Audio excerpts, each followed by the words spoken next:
میرے گھر والے کہنے لگے کھانا چھوڑ دیں پہلے اس کی بات سن لے. میں نے کہا پتر کیا ہوا, کسی نے مارا ہے کسی استاد نے؟ کہنے لگے نہیں حضرت, گھر فون کیا تھا تو میری اماں اور ابا کی لڑائی ہو رہی ہے.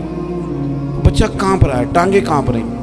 میں نے کہا کیا ہو کیا گیا تمہیں پتر, لڑائی ہو رہی ہے تو گھروں میں ہو ہی جاتی ہے. کہنے لگے نہیں آپ کو پتہ نہیں وہ بڑا سخت لڑتے ہیں. میرے والد جب میری والدہ کو مارنے کے لیے آگے بڑھتے ہیں تو ہم سارے چار پنجوں کے نیچے چھپ جاتے ہیں, ہمیں خوف آتا ہے, وہ منظر خطرناک ہوتا ہے. یہ کون تکلیف دے رہا ہے اپنے بچوں کو؟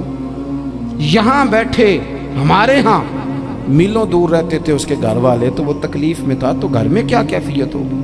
اگر حوصلہ ہو, صبر ہو, قناعت ہو, اللہ کے دیے ہوئے تھوڑے رزق پر ہمیں راضی رہنا آتا ہو, ہمارے گھروں میں سکون آئے, اطمینان آئے, ہم جو زندگی بڑی خوشی خوشی گزار سکتے ہیں. ہمارے مزاجوں کا لالچ, ہماری طبیعتوں کی بے راہ روی, ہماری جھوٹی انا کا بت, ان ساری چیزوں کو ختم کر دیتا ہے. اپنی زندگی کے اندر اگر ہم وہ کردار اپنے بچوں کو دیں جس کردار میں موبائل بھی ہو, جس میں گاڑی بھی ہو, جس میں پیسے بھی لا کے ابا دراز میں رکھتا ہو, لیکن والد کا گھر میں مصلی بھی موجود ہو, اس کی کوئی تسبیح بھی ہو, وہ یہ بھی کہتا ہو کہ خدا نے اپنے فضل سے آج 5,000 دیا ہے تو اس میں 1,000 غریبوں کا بھی ہے, اس میں تھوڑا سا میں نے اللہ کی رضا کے لیے بھی رکھا ہے. اگر کوئی مشکل آ جائے تو وہ باپ اور ماں کو صبر کرتا ہوا دیکھتے ہو. اگر ایک باپ کر بات کرے تو دوسرا برداشت کرتا ہو. خدا را اپنی اولادوں کو اس اذیت کا شکار نہ کرو. اپنے گھروں کے اندر وہ خودداری, وہ پیار, وہ وقار, وہ محبت, وہ انداز. آپ تھکے ہوئے ہیں کوئی شک نہیں, آپ بہت سارے مسائل کا باہر شکار ہوں گے کوئی شک نہیں, لیکن آپ باہر سے تھک کے آئے ہیں. اور اگر آپ باہر اپنی فیکٹری کے مالک ہیں اور دفتر کے بڑے ہیں تو گھر میں بھی تو آپ بڑے ہیں نا. آپ کی ماں بھی تو انتظار کر رہی ہے, اس نے بھی تو دکھڑا سنانا ہے نا آپ کو. آپ یہ دیکھیے کہ آپ کے بچے بھی تو انتظار کر رہے ہیں, وہ چاہتے ہیں کہ ابا آ کے بیٹھیں تو ہم ان کے سینے پہ چڑھ کے تھوڑا کھیلیں. آپ کی اہلیہ منتظر ہیں.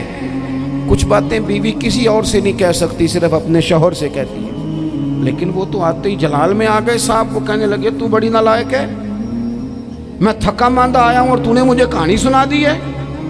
وہ اس خاتون سے شدت کے ساتھ پیش آنے لگے. میرے رسول پاک کی حیات نور کو دیکھو, حضرت ام ایمن حضور کی رضائی والدہ ہیں, ان کی بھی خدمت ہو رہی ہے. حضرت حلیمہ سعدی آ رہی ہیں تو خدمت ہو رہی ہے. حضرت عباس حضور کے چچا ہیں تو کریم فرماتے ہیں میرے چچا ہیں باپ کی جگہ پہ. حضور دوست احباب صحابہ غلاموں سب کے ساتھ پیار کر رہے ہیں.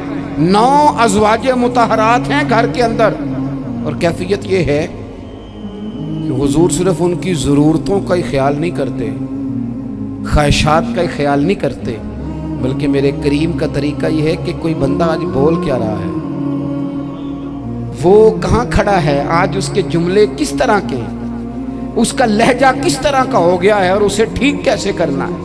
محبوب اس کا خیال فرماتے, توجہ کرتے. میں کہتا ہوں کہ ہم سب کو شوق آیا ہے آرام کرنے کا. میں صبح 11 بجے سے پہلے اپنے گھر سے نکل آیا تھا, اور یہ وقت آ گیا ہے اور رات کو خدا جانے کس وقت گھر پہنچنا ہے. کئی دفعہ کیفیت یہ ہوتی ہے کہ گاڑی سے اترتے ہیں تو پھر دل کرتا ہے کہ کوئی اٹھا کے چلائے نہ کبھی. اس کے باوجود بہت سارے لوگ ناراض رہتے ہیں کہ ہم سے مل کے نہیں گئے, فوٹو نہیں کھنچوا کے گئے, فلانی جگہ چائے نہیں پی کے گئے. یہ تسلسل ہے. لیکن میں جتنا مرضی تھکا ماندہ گھر جاؤں گا نا, کبھی ایسا نہیں ہوا کہ میں گھر جاؤں تو بڑی ٹینشن میں جاؤں. میری گھر والی ایک دن مجھ سے کہنے لگی آپ نے کبھی نہیں کہا کہ میں تھکا ہوا ہے, بندہ تھک بھی تو جاتا ہی ہے نا, کبھی کہاں کرے نا. میں نے اسے کہا پتہ کیوں نہیں کہتا, اس لیے نہیں کہتا کہ میں نہیں چاہتا کہ میرے بچے یہ کہیں کہ ہم نے دین نہیں پڑھنا, ہمارا باپ تو بڑی مشکل میں ہے. ہم اپنے کام کے بارے میں اپنے گھر میں شکوے کرتے ہیں. آپ کسی بچے سے پوچھ لیں کون سا کام کرنا ہے, کہ اندر جڑا ابا جی کر دے رہے ہیں وہ نہیں کرنا. کیوں کہ ابا جی ہر روز تو کہتے ہیں میں بڑا الجھ گیا ہوں, یہ کام بڑا مشکل ہے. میں چاہتا ہوں کہ میں اپنے بچوں کو یہ بتاؤں کہ پتر میں تو جدھر جاتا ہوں پھول ہی پھول ہیں. میں تو جدھر سے گزرتا ہوں محبت ہی محبت ہے، میں تو جدھر سے دیکھتا ہوں دعائیں ہی ملتی ہیں، تاکہ ان کا شوق پیدا ہو۔ میرے عزیز، آپ تھوڑا سا دل بڑا کریں۔ اگر آپ ایک کی وجہ سے پورا گھر سکون میں آ جاتا ہے تو آپ دل بڑا کیوں نہیں کرتے؟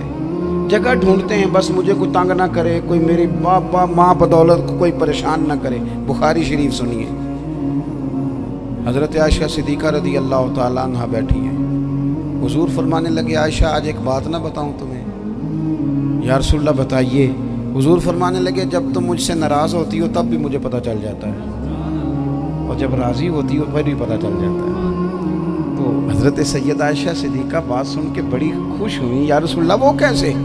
حضور فرمانے لگے کبھی کبھی تم قسم اٹھاتی ہو۔ یا رسول اللہ ہاں۔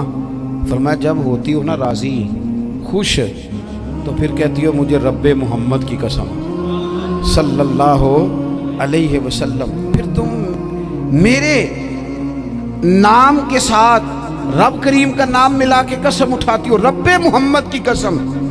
یا رسول اللہ بالکل ایسے ہی ہے۔ اور فرمایا جب تمہارے دل میں کوئی بات ہوتی ہے نا